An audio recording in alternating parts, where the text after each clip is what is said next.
I have two degrees in engineering, one in geological engineering, the other one in mining and geological engineering, and a PhD in geosciences. And I've been in the mining business now for 39 years. And one of the things that I found after working for Newmont Mining Company as a Senior VP of Worldwide Exploration is that technology can renew our exploration space by making what used to be marginally economic ore bodies economic, thus allowing us to look for more of those where we've been looking for other things.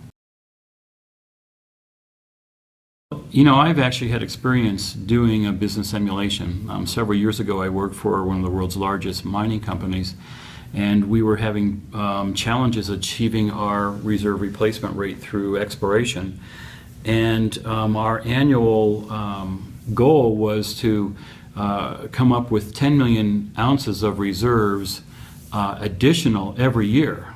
And we were only able to achieve 4 million ounces a year on average long term.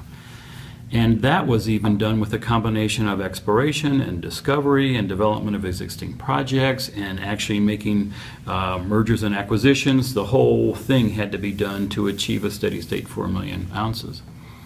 So we decided that we needed a new way of thinking about it, and we set up one of these business simulations where we were given the non-negotiable goal of coming up with 10 million ounces of reserves every year from only early stage exploration. So we weren't allowed to do any mergers or acquisitions or develop existing projects. We had to start off from scratch.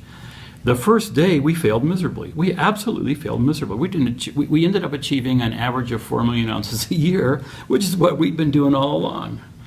And it took us, each year of our business was an hour, and so it took us 3 hours to drill our first exploration drill hole.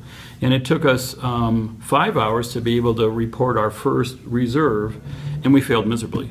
The next day we woke up, and all of us had the answer, and we organized ourselves differently. And by the time 3 hours of the simulation was up, or the emulation was up, we'd already booked double the ounces we needed to in half the amount of time, and we drilled our first drill hole in the first 15 minutes instead of the first 3 hours. It was transformative.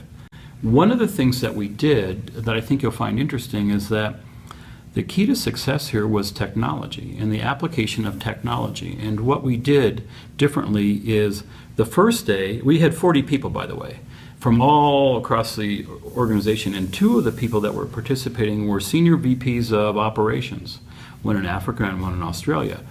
And the first day, those guys actually joined the mining team. So they were actually doing physical mining while other teams were doing exploration. The second day, I showed up at the second day, and I said, well, I'm the CEO of this company, and I'm going to assign you 2 senior VP of operations guys to the technology team, and your job is totally to spend your entire time looking for technologies that can improve our performance.